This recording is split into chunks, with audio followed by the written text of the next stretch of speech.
io sono con loro perché hanno avuto un grande coraggio quando c'è stato il momento di dimostrare che non era una procedura corretta quella come è stata fatta. I 44 comuni della Marca pronti a fare causa allo Stato incassano l'appoggio anche dell'Anci Veneto. La battaglia che i sindaci intendono portare avanti punta a riavere da Roma i soldi del Fondo Solidarietà. Si tratta complessivamente di 23 milioni di euro che nel 2015, al momento della redistribuzione tra i comuni, vennero tagliati.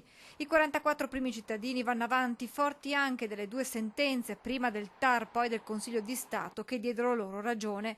Ma nonostante questo da Roma ancora nulla. C'è una sentenza che dà ragione ai sindaci e quindi il Fondo di solidarietà comunale, quello che loro obiettavano e che hanno avuto ragione, che ha ricevuto dei tagli ingiusti, è necessario che il Ministero, credo a questo punto, il Ministero delle Finanze e quindi il Governo di conseguenza prenda dei provvedimenti. I sindaci dei 44 comuni hanno incaricato un legale di portare avanti la battaglia per la riscossione che potrebbe portare anche a pignoramenti. A cascata forse si riflette anche sugli altri comuni e quindi bisogna rivedere tutta quella partita di quei tagli ingiusti che ci sono stati in quel periodo storico, che mi pare che sia un tema ancora aperto di confronto tra associazione dei comuni e governo.